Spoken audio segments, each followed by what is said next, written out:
নমস্কাৰ মই অতুল বৰগোহাঁই আৰজেটি অধ্যয়ন ইউটিউব চেনেললৈ স্বাগতম জনাইছোঁ। আজি ক্লাছ 10ৰ ইংলিছ আমাণ্ডা আমি আলোচনা কৰিম।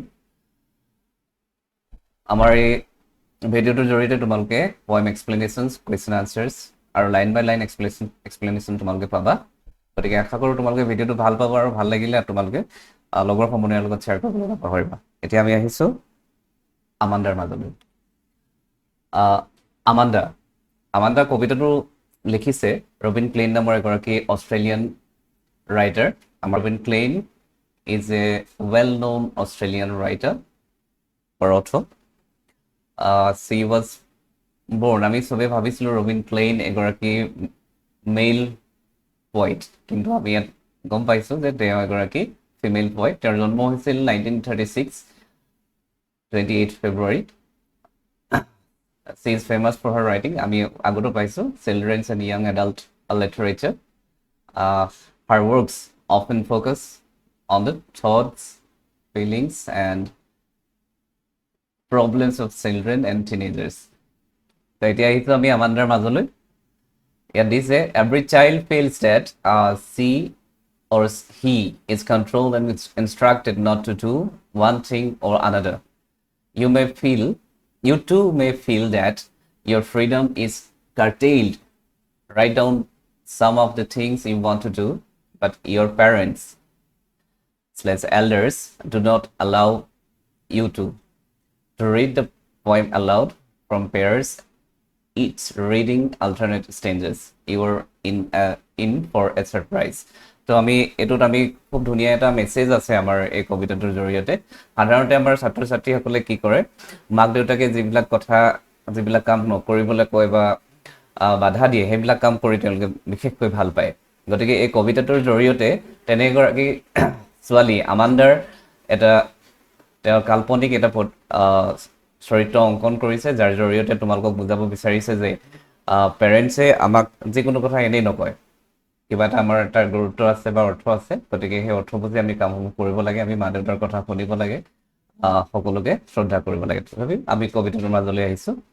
Don't bite your nails, Amanda. Don't hunch your shoulders, Amanda. Stop that slouching and sit up straight, Amanda. এতিয়া আমি কবিতাটো ইয়াত পঢ়ি দিছোঁ, কিন্তু লাইন বাই লাইন আমাৰ ষ্টেঞ্জাৰ ৱাইজ আমি এক্সপ্লেনেশ্যন আমি নেক্সট দি আছোঁ। There is a languid emerald sea where the sole inhabitant is me, a mermaid drifting blissfully. ইয়াত যে কবিতাটো তোমালোকক দিয়া আছে, কবিতাটোত প্ৰথম ষ্টেঞ্জাটো মষ্ট প্ৰবেবলি মাকে কৈছে। জেনেৰেলি মাকে নিজৰ ল'ৰা ছোৱালীবিলাকক বেছিকৈ শাসন কৰে বা চোৱা চিতা কৰে, সেইকাৰণে ফাৰ্ষ্ট ষ্টেঞ্জাৰটো আমাৰ মষ্ট প্ৰবেবলি মাকে কৈছে। এণ্ড দেন নেক্সট ষ্টেঞ্জাৰ কল্পনাৰ জগতত আমাৰ আমাণ্ডাই কৈছে বুলি আমি ইয়াত ধৰি লৈছোঁ। Did you finish your homework, Amanda? Did you tidy your room, Amanda? I thought I told you to clean your shoes, Amanda. I'm an orphan roaming the street. I pattern soft dust with my past bare feet. The silence is golden, the freedom is sweet. Don't eat that chocolate, Amanda. Remember your acne, Amanda. Will you please look at me when I'm speaking to you, Amanda? Um, I am Rapunzel. I have not a care. Life in a tower is tranquil and rare. I will certainly never let down my bright hair. Stop that sulking at once, Amanda. You are always so moody, Amanda. Anyone would think that I nagged at you, Amanda. Written by Robin Klein. আমি এতিয়া এক কবিতাটো আমি পঢ়িলোঁ। কবিতাটোৰ পাছতে আমি এতিয়া কবিতাটোৰ ষ্টেঞ্জাৰ ৱাইজ এক্সপ্লেনেশ্যনলৈ আমি যাম। তোমালোকে কবিতাটো খুব সুন্দৰকৈ পঢ়িবা। মই ইয়াত আগতে কৈছোঁ যে ফাৰ্ষ্ট ষ্টেঞ্জাৰটো মষ্ট প্ৰবেবলি মাকে কৈছে, আৰু ছেকেণ্ড ষ্টেঞ্জাৰটোত কল্পনাৰ জগতত আমাণ্ডাই নিজকে তেনেকৈ আৱিষ্কাৰ কৰিছে। Stanza 1. Don't bite your nails, Amanda. Don't hunch your shoulders, Amanda. Stop that slouching and sit up straight, Amanda. The speaker, most probably Amanda's mother. তোমালোকৰ যদি প্ৰশ্ন আহে যে who is the speaker of the poem, তেনেহ'লে আমি ক'ব লাগিব যে Amanda's mother, most probably. The speaker, probably Amanda's mother, is scolding Amanda. She tells Amanda not to bite her nails, not to bend her shoulders, and to sit up properly. It shows how adults often correct children for their posturing behavior. ইয়াত আমাৰ কৈছে এই ষ্টেঞ্জাৰটোৰ জৰিয়তে আমাণ্ডাৰ মাকে ক'ব বিচাৰিছে যে আমি পাইছোঁ যে নখ কামুৰি নাথাকিবা, don't bite your nails. Bite মানে কামোৰা। আমাৰ এই চাইডত তোমালোকে ৱৰ্ড মিনিংবোৰ পাবা। Don't bite your nails Amanda,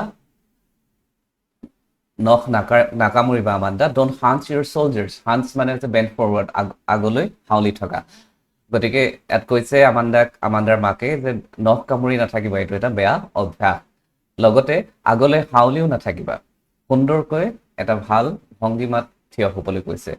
stop that slouching and sit up straight. Slouching মানে sitting lazily with bend প'চাৰ্ছ।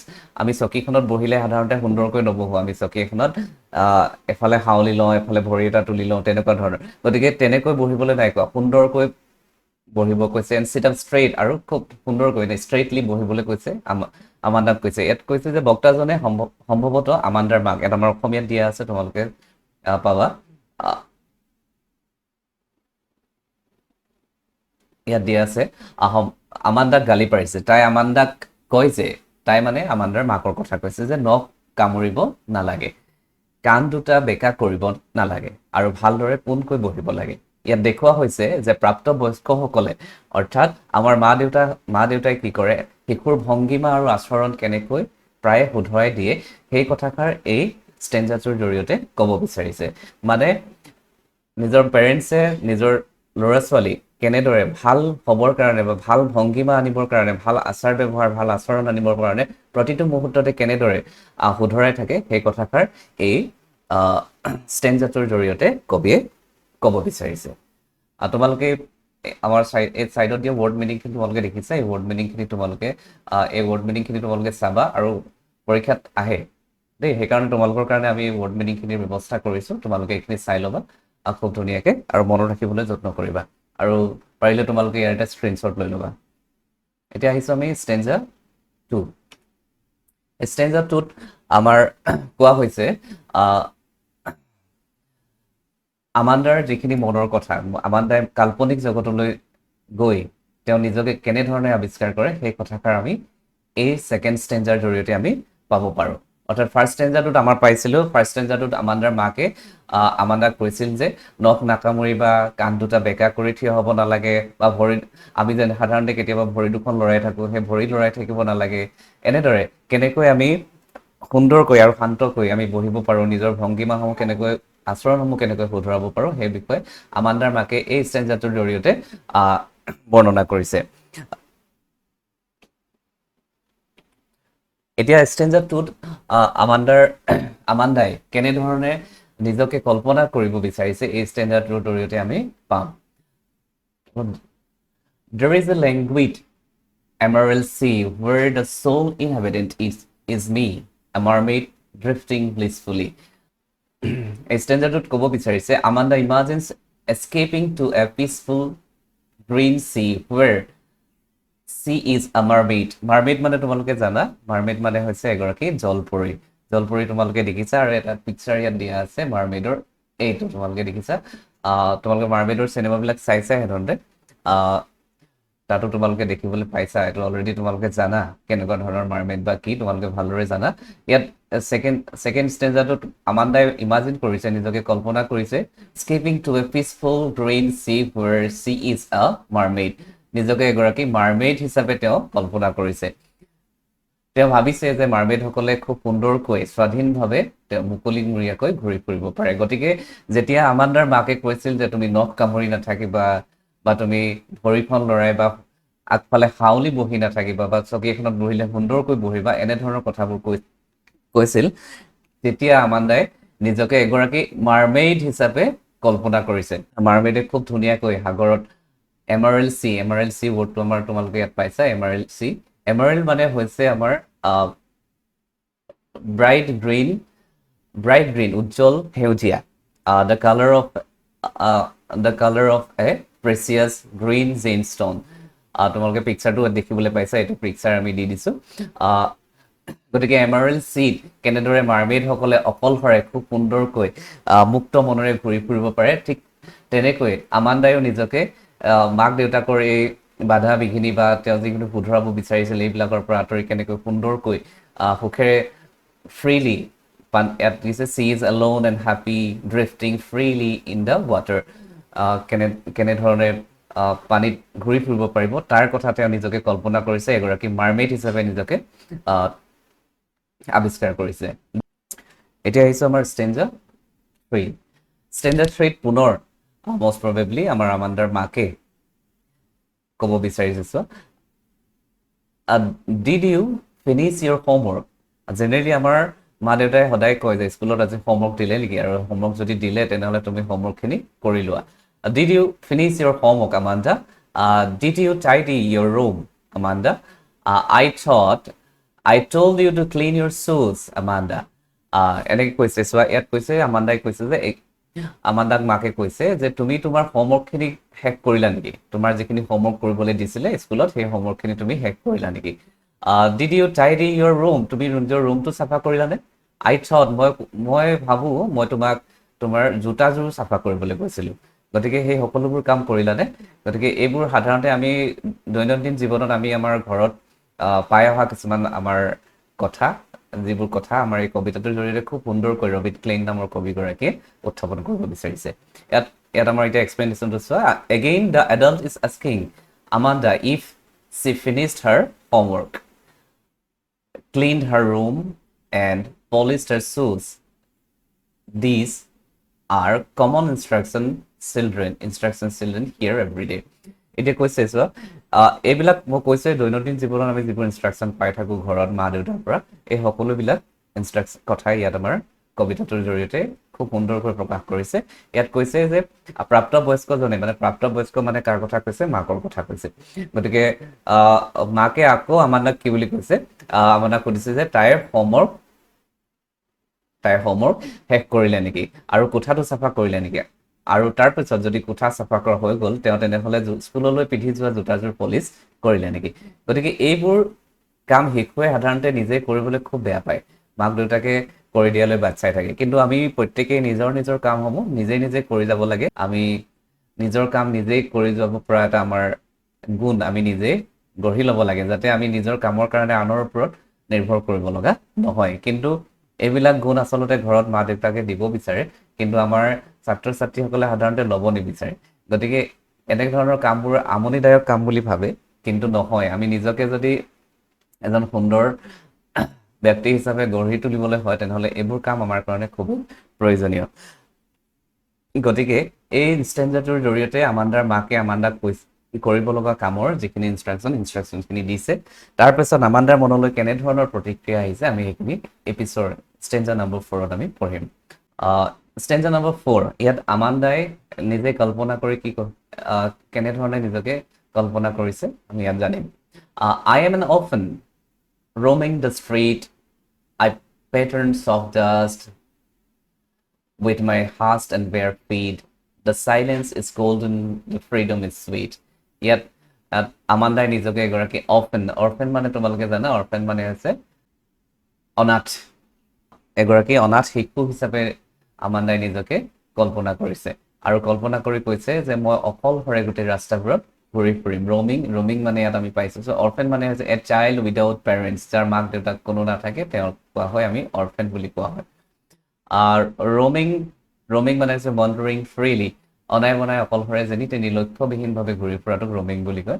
Pattern make marks or design, আমাৰ খোজকাঢ়ি গৈ থাকোঁতে কেতিয়াবা যদি আমি খালী ভৰিৰে যাওঁ তেতিয়া আমি চাবাচোন ভৰিৰে আমি কিছুমান ডিজাইন চিনেই বনাই যাওঁ, কেতিয়াবা কিবা এটা আকো কেনেকুৱা কৰোঁ নহয় জানো, তেনেকুৱা কৰি মুক্ত মনেৰে মুকলিমূৰীয়াভাৱে, হাষ্ট মানে কোৱাইট মানে শান্তভাৱে, বেয়াৰ ফিট মানে খালী ভৰিৰে, ফিট উইদাউট শ্বুজ, গল্ডেন মানে ভেৰি ভেলুৱেবল, এনে গল্ডেন মানে আমি সোণালী বুলি জানো, কিন্তু ইয়াত আমাৰ ভেৰি ভেলুৱেবল মানে অতি মূল্যৱান।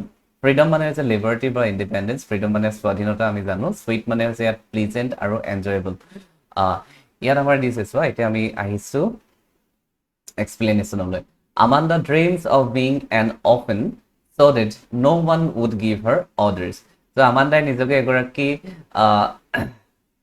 অনাথ শিশু হিচাপে কল্পনা কৰিছে যাতে তেওঁ কোনেও কোনো ধৰণৰ আদেশ দিব নোৱাৰে যে আদেশ মানে কোনবোৰ আমি আগৰ ষ্টেঞ্জাৰটোত পাইছিলো ইয়াত দিছিলে যে ফিনিশ ইউৰ হোমৱৰ্ক কৰা ৰুমটো চাফা কৰা বা তোমাৰ জোতাযোৰ ঠিক কৰি লোৱা এনে ধৰণৰ অৰ্ডাৰ্ছবিলাক যাতে কোনেও দিব নোৱাৰে সেইকাৰণে আমাণ্ডাই নিজকে এগৰাকী অনাথ শিশু হিচাপে নিজকে কল্পনা কৰিছে she imagines walking quietly তাই কল্পনা কৰিছে যে তাই ঠাণ্ডা শান্ত ৰাস্তা এটাত অকলশৰে খোজ কাঢ়িব খুব শান্ত মনে এণ্ড ফ্ৰীলি আৰু মুক্ত মনেৰে এনজয়িং দ্য চাইলেঞ্চ তাৰ আৰু ৰাস্তাটোত খোজকাঢ়ি থাকোঁতে তাৰ চৌপাশে থকা নীৰৱতাক তেওঁ কি কৰিব উপভোগ কৰিব আৰু নিজকে স্বাধীন চিতিয়া বুলি তেওঁ ভাবিব ইট শ্ব'জ how much she dislikes being constantly control আৰু এইটোৱে দেখুৱাইছে যে তেওঁ অহৰহ নিয়ন্ত্ৰণ কৰি থকা কথাবোৰে তেওঁক কিমান দুখ দিয়ে বা তেওঁ কিমান বেয়া পায়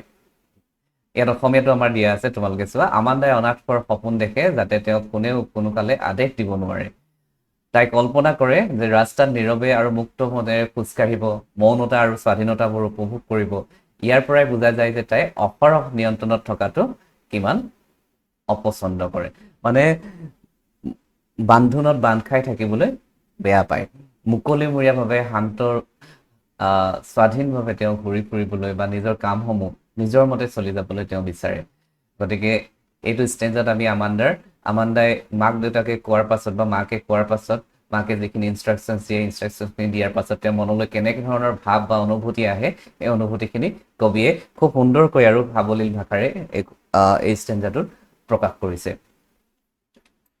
stanza number 5 Don't eat the chocolate, Amanda. Remember your acne, Amanda. Will you please look at me when I'm speaking to you, Amanda?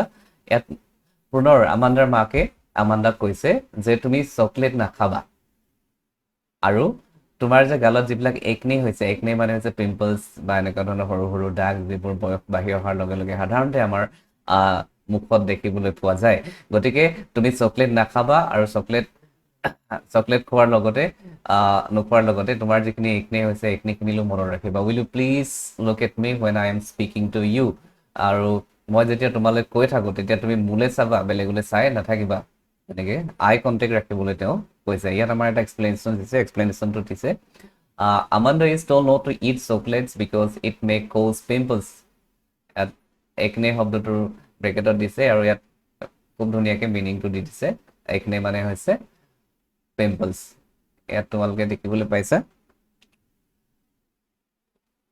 Skin problem with pimples তোমালোকে চবৰে পিম্পলছ হৈছে বয়স বাঢ়ি অহাৰ লগে লগে সাধাৰণতে ক্লাছ 10ৰ ল'ৰা ছোৱালীবিলাকৰ হয়েই the speaker also complains that Amanda is not paying attention while being spoken to আৰু মাকে যেতিয়া কথাবোৰ কৈ থাকে এই কথাবোৰত আমাণ্ডাই মনোযোগ নিদিয়ে ইয়াত অসমীয়াটো তোমালোকৰ কাৰণে দিয়া আছে স্ক্ৰীনশ্বট লৈ ল'বা আমাণ্ডাক কোৱা হৈছে যে তেওঁ চকলেট নাখাব কাৰণ চকলেট খালে তেওঁৰ যি পিম্পল হয় বা তেওঁৰ মুখত যি দাগ হ'ব পাৰে সেই দাগ পিম্পলছবিলাক হ'ব পাৰে গতিকে এই পিম্পলছবিলাক যাতে নহয় সেইকাৰণে তেওঁক চকলেট নাখাবলৈ কৈছে আমি সাধাৰণতে চকলেট খাই ভাল পাওঁ কিন্তু চকলেটৰ কিছুমান ভাল গুণ বা বেয়া গুণো থাকিব পাৰে আমি সেইবোৰ নাজানো গতিকে আমি চাই চিতি খাব লাগে আমাণ্ডাই কথা পতাৰ সময়ত গুৰুত্ব নিদিয়াৰ অভিযোগো বক্তাগৰাকীয়ে দিছে বক্তাগৰাকী মানে আমাণ্ডাৰ মাদাৰ মাকৰ কথা কৈছে গতিকে এই সকলোবিলাক কথা আমি খুব সুন্দৰকৈ মনোযোগ দিব লাগিব আৰু কথা ক'লে ইয়াত কথা এষাৰ আছে যে if you want to be a good speaker then you have to be good listener first যদি তোমালোকে এজন ভাল বক্তা হ'ব বিচাৰা গতিকে তোমালোকে ভাল শ্ৰোতাও হ'ব লাগিব গতিকে আমি আনে কোৱা কথাবোৰ খুব গুৰুত্ব সহকাৰে শুনিব লাগিব আৰু সেইকাৰণে আমাণ্ডাৰ মাকেও আমাণ্ডাক কৈছে যে তোমাক যেতিয়া মই কথাবোৰ কৈ থাকোঁ সেই কথাবোৰ তুমি খুব সুন্দৰকৈ বা মন দি শুনিব লাগিব এতিয়া আহিছোঁ আমি ষ্টেঞ্জা নম্বৰ 6 ইয়াত আমাৰ আমাণ্ডাই নিজকে আকৌ কেনেধৰণেৰে কল্পনা কৰিছে তাৰ বিষয়ে আমি পাম I am Rapunzel. I have not a care. Life in a tower is tranquil and rare. I will certainly never let down my bright hair. তোমালোকে ৰেপুঞ্জেল নামৰ চিনেমাখন চাইছা এখন কাৰ্টুন চিনেমা খুব ধুনীয়া কাৰ্টুন চিনেমাখন আছে তোমালোকে চিনেমাখন চাবা খুব ভাল লাগে চিনেমাখন দেই আৰু তাত মানে এই ৰেপুঞ্জেলৰ ব্ৰাইট হেয়াৰ থাকে তোমালোকে দেখিছা নহয় এয়া হেয়াৰখিনি দেখিছা চুলিখিনি এই চুলিখিনিতে মানে তেওঁৰ সকলোবিলাক শক্তি আছে গম পাইছা গতিকে এই ৰেপুঞ্জেলৰ কাহিনীটো তোমালোকে চাবা, খুব ধুনীয়া এখন চিনেমা হয়, তোমালোকে এনজয় কৰিব বুলি মই ভাবিছোঁ।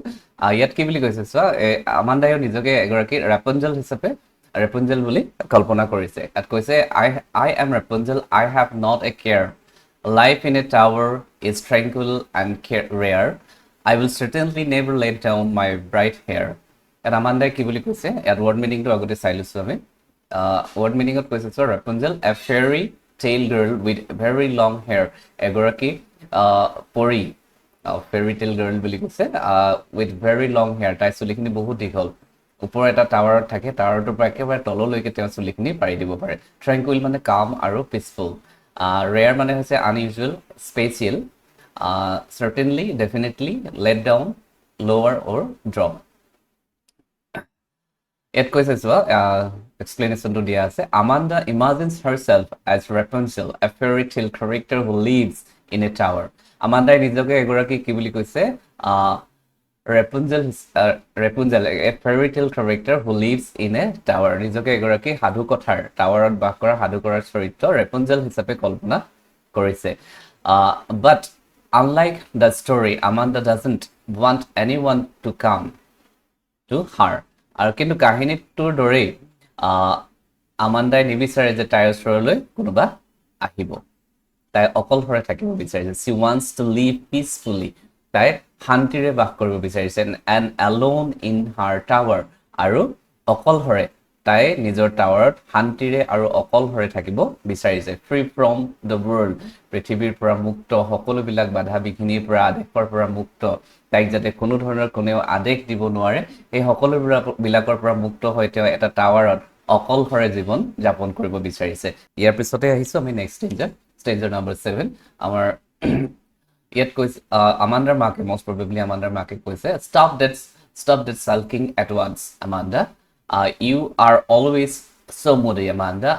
Anyone would think that I nagged at you, Amanda. ইয়াত কি বুলি কৈছে চোৱা, ইয়াত আমাৰ এটা পৰ্ট্ৰেট দিছে, এই পৰ্ট্ৰেটটোৰ পৰা তোমালোকে, এই ছবিখনৰ পৰা তোমালোকে ধৰিব পাৰিছা যে এই ষ্টেঞ্জাৰটোত কি ক'ব বিচাৰিছে। এই প্ৰতিটো ষ্টেঞ্জাৰৰ লগত মিলাই আমাৰ একোখনকৈ ছবি দিয়া হৈছে, গতিকে তোমালোকে তাৰ পৰাও কিবা এটা বুজিবলৈ চেষ্টা কৰিব পাৰা।